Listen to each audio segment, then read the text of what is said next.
Muchísimas gracias, César, por tu amable presentación, como siempre. El agradecimiento es mayor todavía porque has decidido, bueno, toda la organización, que estemos aquí presencialmente, lo que se agradece infinitamente en estos tiempos en los que estamos ya acostumbrados a la proliferación de seminarios web y en los que no somos capaces de vernos las caras y hablar de tú a tú. Pasamos, yendo ya al tema que me ocupa, de una normativa que acaba de nacer a otra normativa que está agonizando, que es la del impuesto sobre el incremento del valor de los terrenos.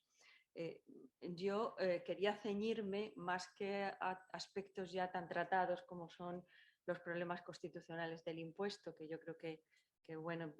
se han escrito tantísimos artículos en relación con este tema que hay ya poco que decir. Yo he escrito también en varias ocasiones sobre el mismo y, por tanto, me quería ceñir más a las cuestiones que me ha suscitado cuando estaba preparando esta ponencia en relación precisamente con la empresa familiar. De tal manera que me voy a ir más a la normativa hoy vigente, no declarada inconstitucional y que, por tanto, se está aplicando y que está afectando a las empresas familiares de modo particular. Evidentemente es imposible hablar del impuesto sin hacer una mínima referencia a los avatares que ha sufrido, a esta agonía que ha sufrido de la mano de la jurisprudencia. Ya nos tenemos que remontar, tenemos que mirar a Cuenca y nos tenemos que remontar a las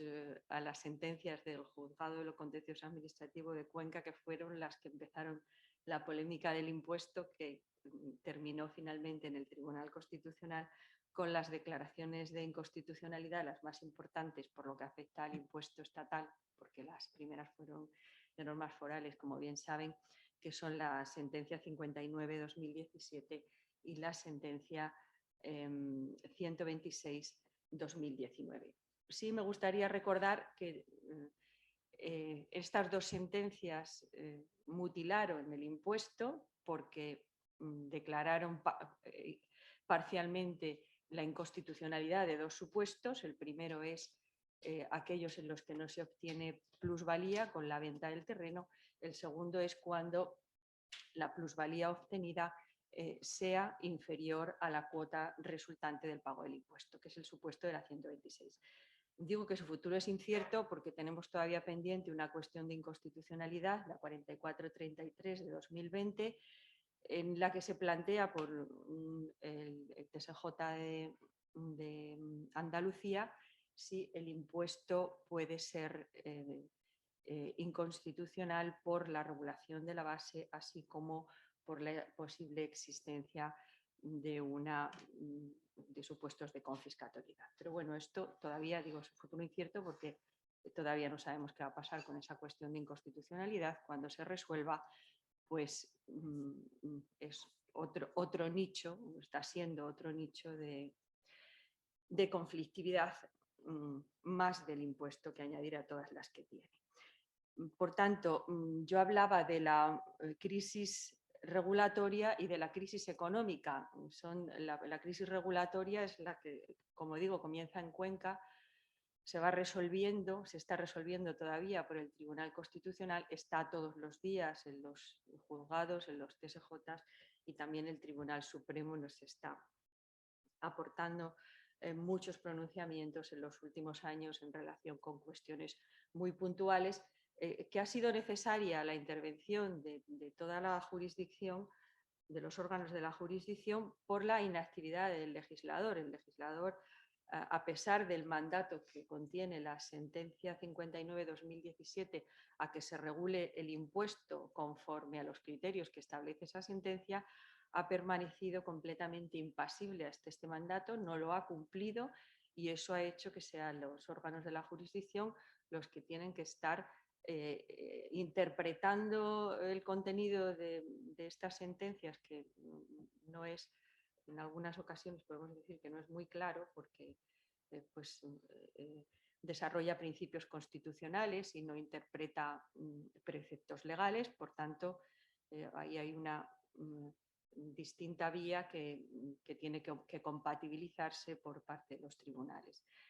Entonces, como digo, hay una crisis regulatoria que se cubre por los tribunales y tampoco podemos olvidar la crisis económica. La crisis económica, la crisis inmobiliaria, la que se desarrolló básicamente entre los años 2008 y 2013, fue la que originó precisamente la crisis del impuesto. Antes de la crisis inmobiliaria no era polémico el impuesto, pues porque tenía la mayor parte de las ventas se realizaban obteniendo plusvalía, obteniendo un importante beneficio económico, el impuesto era relativamente reducido, los valores catastrales estaban también menos actualizados. No olvidemos que la base imponible parte del valor catastral. Si el valor catastral es bajo y no se adecua a la realidad, eso suponía que las cuotas eran más reducidas. En el momento en el que se empiezan a actualizar valores catastrales y las ventas son cada vez con escaso beneficio económico o nulo beneficio económico, eso hizo que el impuesto entrara en crisis. Esta crisis parecía que después del 13 se iba remontando, que bueno, al menos las noticias económicas que encontrábamos en la prensa especializada nos iban diciendo que se estaba recuperando el sector, que cada vez se iban vendiendo ya estas ventas que se hacían a pérdida, pues cada vez eran menos habituales, que se vende, por tanto, más inmuebles y ya las empresas que habían sido declaradas en concurso, pues no sé, se iba recuperando. Bueno, pues ahora lo que nos planteamos, lo que yo me planteo es si no vamos a entrar en una segunda ola,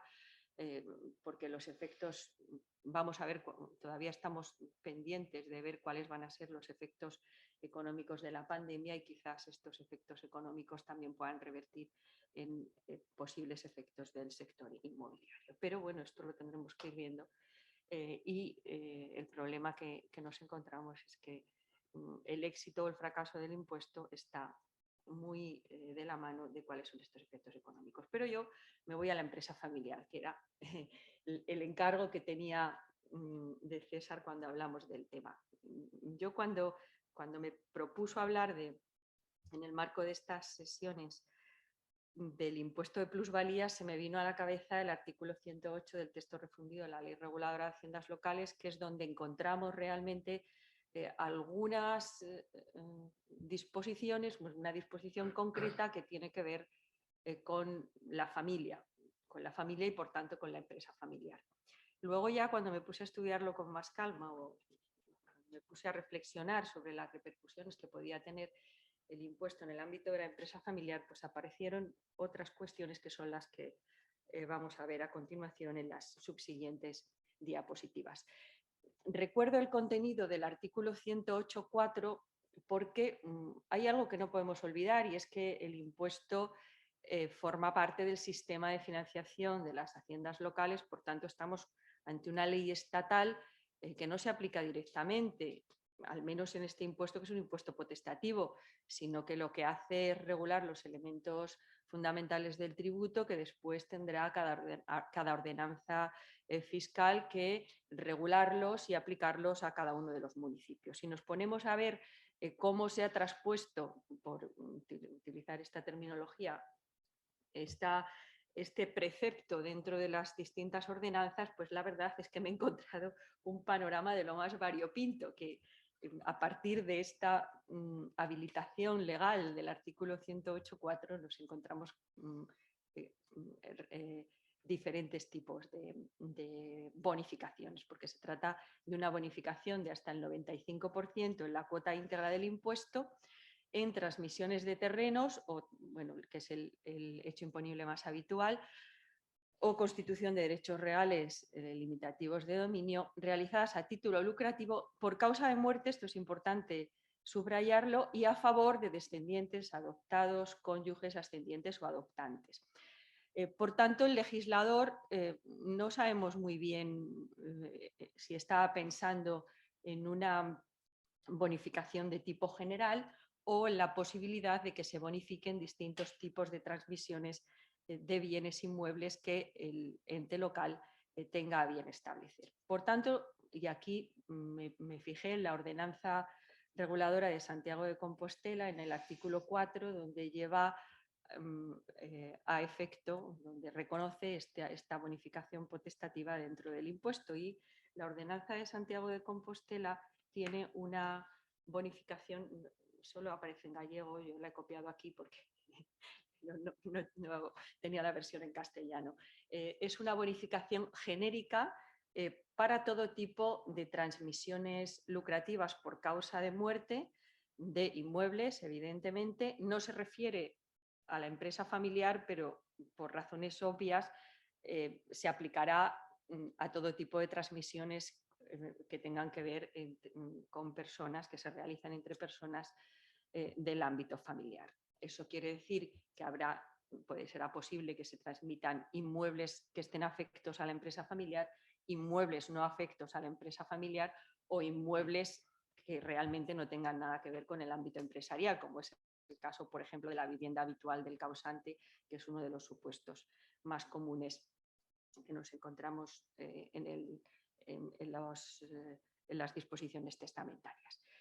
Aquí lo que encontramos es una bonificación que es decreciente a medida que aumenta el valor catastral del inmueble y que distingue entre si los inmuebles tienen un valor catastral inferior a 75.000 euros, entre 75.000 y 150.000 y a partir de los 150.000. Podríamos pensar que no tiene en cuenta la capacidad del sujeto pasivo, porque realmente es una manera muy indirecta de tener en cuenta esa capacidad económica, porque podemos encontrarnos con un adquirente que tenga una gran capacidad contributiva que adquiera un inmueble con un valor catastral muy bajo. Pero bueno, es el criterio que ha decidido seguir el legislador, que aunque no, bueno, el legislador, el ente local, que realmente sí tiene que ver con el contenido del impuesto, porque con la base imponible del impuesto, porque la base imponible es el valor catastral, o sea que refleja la base imponible, aunque no refleje de una manera tan clara la capacidad contributiva del adquirente. Hay otro precepto, luego comentaré otros aspectos de esta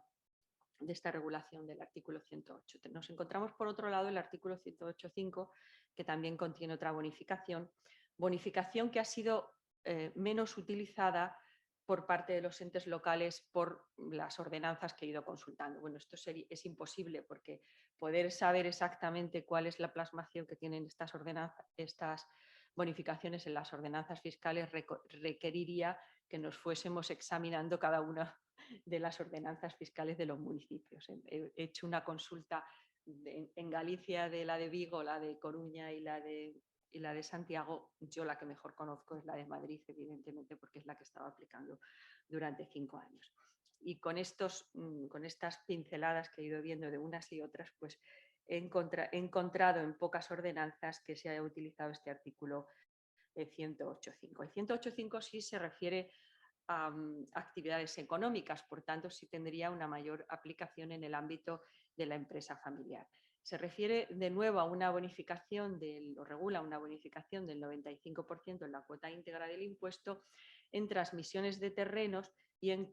transmisión o constitución de derechos reales de goce limitativos de dominio sobre terrenos en los que se desarrollen actividades económicas que sean declaradas de especial interés o utilidad municipal. Creo que realmente la idea que tuvo el legislador era buena. Otra cosa es que los entes locales no la estén utilizando, pero sería una manera que tendrían los municipios de fomentar a la empresa familiar, de fomentar aquellas actividades económicas que puedan tener una cierta implantación, una cierta importancia para la economía de cada uno de los municipios. Entonces es realmente una lástima que esto no se utilice, porque a diferencia de lo que sucede con el 108.4, si nos damos cuenta por la redacción que tiene este precepto, la anterior se refería únicamente a las transmisiones mortis causa, mientras que en este caso se refiere a cualquier hecho imponible del impuesto. Podría que en el caso anterior esa transmisión de inmuebles que pueden estar afectos a la empresa familiar solo se bonifica cuando se transmitan mortis causa, pero no en el supuesto de donaciones, que viendo un poco el paralelismo que tenemos entre los beneficios fiscales que hay en impuestos sobre sucesiones y donaciones y en impuestos sobre el incremento del valor de los terrenos, vemos que no sigue, que el legislador no ha seguido el mismo criterio. En impuestos sobre el valor de los terrenos, sobre el incremento del valor de los terrenos, se bonifican más las transmisiones, en este caso las adquisiciones mortis causa. Y en este caso, en el del 108.5, están bonificadas o está abierta la posibilidad de bonificar tanto las transmisiones inter vivos como las transmisiones mortis causa, tanto a título oneroso como a título lucrativo. Respecto de estos dos, bueno, aquí tampoco se refiere a transmisiones que sean a favor de personas que estén dentro del entorno familiar, a diferencia de lo que sucedía con el 108.4. Volviendo, bueno, había puesto aquí también algo de la Ordenanza de Madrid en la última, pero bueno, antes de entrar en la Ordenanza de Madrid, decía, he puesto aquí algunas observaciones, decía también que en el 108.4 encontramos beneficios fiscales, un beneficio fiscal, una bonificación que se lleva a cabo dentro del ámbito familiar, porque son aquellas, las bonificadas son aquellas que favorezcan a descendientes adoptados, cónyuges, ascendientes o adoptantes. Y algunas ordenanzas fiscales equiparan a los cónyuges a las parejas de hecho. Bueno, las parejas de hecho es un problema tributario que todavía no tenemos afrontado en nuestro sistema tributario porque no tiene una equiparación al matrimonio. Y yo creo que estamos ante una realidad que cada vez es más habitual entre los que ya tenemos una cierta edad, pues el matrimonio era la forma de convivencia más habitual. En la actualidad, pues hay menos matrimonios y hay más parejas de hecho. Eso quiere decir que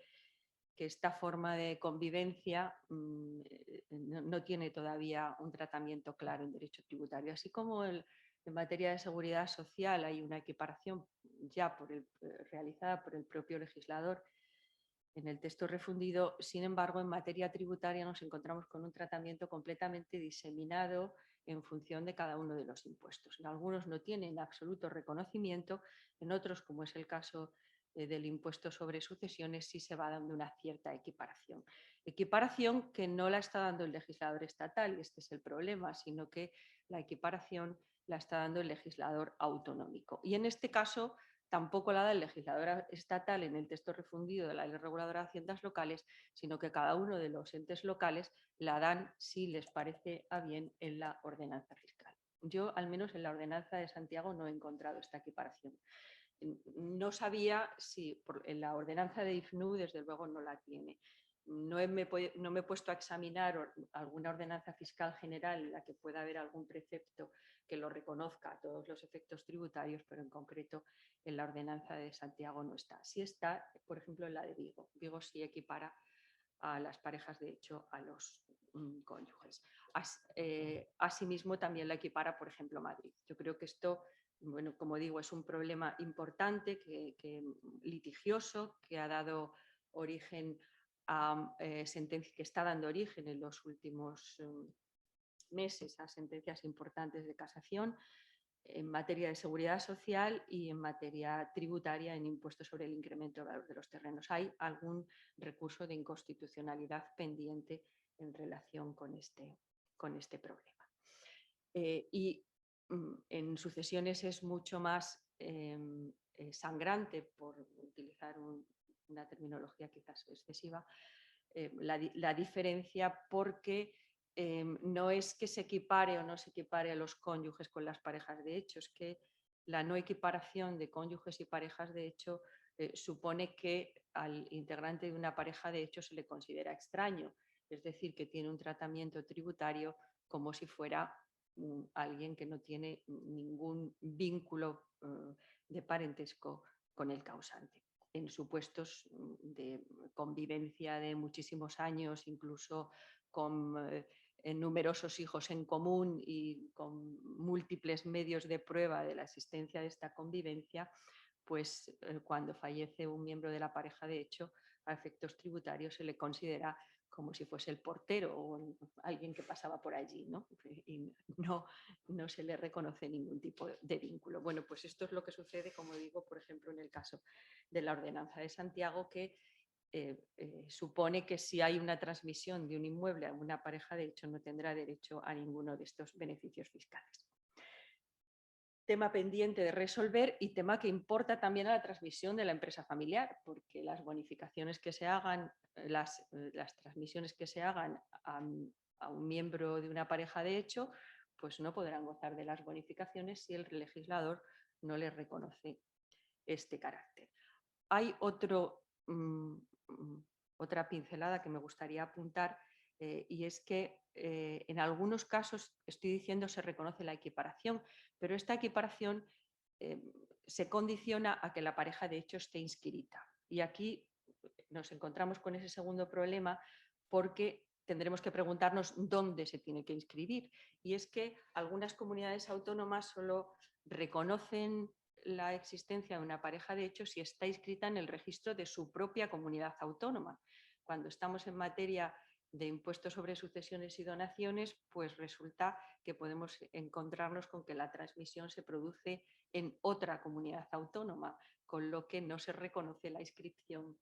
Si se han cambiado, por ejemplo, de domicilio, nos hemos inscrito en Madrid, pero resulta que luego cuando fallece el causante, la pareja se ha ido a vivir a Marbella, pues ya no tiene el reconocimiento de la inscripción en Madrid. Se tendría que hacer como cuando uno cambia de domicilio y se va a inscribir tiene que volver a empadronarse, ¿no? Pues cuando nos volvemos a empadronar tendríamos que ir también al registro de la comunidad autónoma para inscribirnos como pareja de hecho, porque si no nos van a decir con un criterio absolutamente formalista que no estamos inscritos en el registro de la comunidad autónoma. E incluso, y este es el tema que tiene pendiente ahora el Tribunal Constitucional, tampoco se reconoce la inscripción en un municipio. En el caso que hay pendiente, los demandantes se inscribieron en el Ayuntamiento de Rivas Vacia Madrid y no se inscribieron en el registro de la comunidad autónoma, entendiendo que esa inscripción era suficiente para poder gozar de los beneficios fiscales que otorga y los importantes beneficios fiscales que otorga en el impuesto sobre sucesiones el legislador autonómico. Pero la ley del impuesto sobre sucesiones y donaciones de la Comunidad Autónoma de Madrid dice que la inscripción tiene que realizarse en el registro de la comunidad autónoma, no reconociendo el TSJ de Madrid la inscripción en un ayuntamiento. Bueno, esto es simplemente una muestra de la litigiosidad que origina la falta de reconocimiento de las parejas de hecho y para mí parte de una ausencia de regulación por parte del legislador estatal en algo tan importante como es la condición de pareja de hecho. Decía que me iba a referir a la Ordenanza de Madrid, bueno, pues simplemente para apuntar un supuesto y es la bonificación que tiene reconocida el legislador, la Ordenanza Fiscal de Madrid, para la transmisión de el inmueble afecto a un negocio a una empresa individual, familiar o a un negocio profesional. En este caso, el legislador madrileño ha utilizado la habilitación que le permite el artículo 108.4 para bonificar dos supuestos de inmuebles. En lugar de hacer una bonificación en relación con todas las adquisiciones de inmuebles en el ámbito de la empresa, en el ámbito familiar, lo utiliza solo para la transmisión de la vivienda habitual del causante y para la transmisión de los inmuebles que estén afectos a la empresa familiar. Esto es, por tanto, una vía para poder fomentar a la empresa familiar.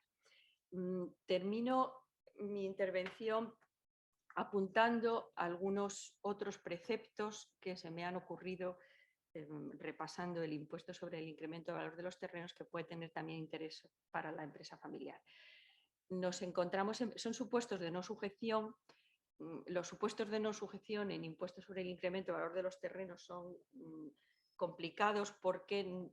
a diferencia de los supuestos de exención, lo que sucede con los supuestos de no sujeción es que el efecto que produce es un diferimiento del impuesto. No significa que el impuesto no se vaya a pagar, no se paga por esa operación,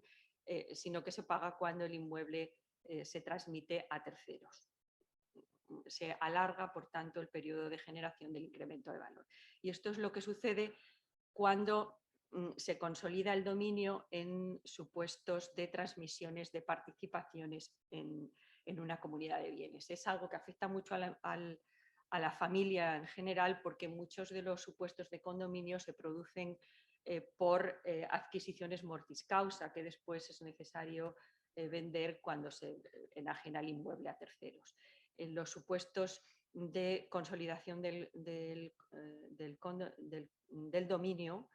por transmisión de participaciones es un supuesto de no sujeción, salvo que se produzcan excesos de adjudicación.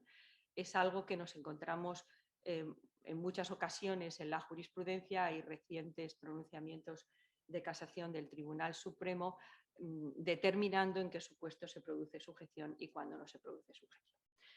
También tenemos otro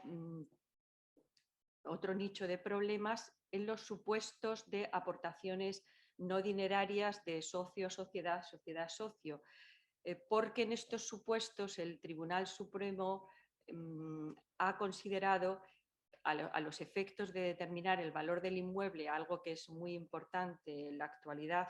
para poder probar si existe minusvalía o si la plusvalía es inferior a cuota. No basta, dice el Tribunal Supremo, con aportar una escritura pública en la que se valora el inmueble, sino que es necesaria una prueba reforzada. Sería uno de los casos en los que hay que tener cuidado a la hora de presentar un recurso tanto en vía administrativa como después en la vía jurisdiccional, porque no se admite siempre por esa vinculación, ¿no? Si es un supuesto de entidades vinculadas, bien sea por la relación familiar, bien sea por la existencia de una vinculación socio-sociedad, se entiende que no ha habido un pacto libre a la hora de fijar cuál es el valor de ese inmueble que se aporta a la sociedad y que, por tanto, será necesario aportar una escritura, una prueba pericial en la que se refuerce que el valor del inmueble que se ha dado a la hora de aportar el mismo es el correcto, es el valor de mercado. Otro de los supuestos que también afectan a las transmisiones empresariales, otro supuesto de no sujeción, que a veces nos olvidamos de él porque no aparece regulado expresamente en el texto refundido de la Ley Reguladora de Haciendas Locales, sino que nos viene dado por la regulación del texto refundido de la Ley del Impuesto sobre Sociedades, es el de la no sujeción de las operaciones de fusión, escisión, aportaciones no dinerarias y básicamente por las aportaciones de rama de actividad. Escisión de rama de actividad es un supuesto que se da muy habitualmente en el ámbito de la empresa, familiar o no, pero en el ámbito de la empresa, y que por tanto tendremos que tener en cuenta que también es un supuesto de no sujeción de impuestos sobre el incremento de valor de los terrenos. Recordamos que es un supuesto de no sujeción opcional, por tanto será necesario hacer el ejercicio del derecho de opción y que habrá que cumplir los requisitos estrictos establecidos tanto en la jurisprudencia del Tribunal Supremo como del Tribunal de Justicia de la Unión Europea para considerar que realmente hay una rama de actividad y que por tanto se pueden acoger al supuesto de no sujeción. Y finalmente, estos, diríamos, supuestos del eje data, supuestos también desarrollados por la jurisprudencia, y a mí se me ocurría una propuesta del eje ferenda, y ya que estamos hablando de empresa familiar, viendo cuáles habían sido las pocas modificaciones que ha habido en impuesto por parte del legislador, recordé la exención por dación en pago de vivienda habitual. La exención por dación en pago de vivienda habitual o por ejecuciones hipotecarias se produce como consecuencia de la crisis económica, de uno de los múltiples decretos ley, que ahora no recuerdo la fecha, no la he apuntado, uno de los múltiples decretos ley que surgen como consecuencia de la crisis económica. Creo que ahora nos estamos encontrando con una crisis empresarial que afecta en gran medida a pequeñas empresas y quizás el legislador también podría dar un paso adelante y podría establecer una exención cuando la empresa entra en crisis y es necesario llevar a cabo la ejecución de inmuebles de la empresa por esas situaciones de crisis de las que nos hablará ahora el profesor Domingo García Núñez. Está claro que cuando la empresa está en crisis, la posibilidad de que el ente local pueda llegar a cobrar por una posible plusvalía que se pueda llegar a dar en la enajenación de un inmueble es bastante improbable, ¿no? O sea, es bastante remota y por tanto creo que quizás pues, sería una posible vía de apoyar a estas empresas en crisis, pensar en que la dación en pago de inmuebles que pertenezcan a la empresa en crisis pues también pueda estar exenta del impuesto. Muchas gracias por su atención y quedo a su disposición en el diálogo si queremos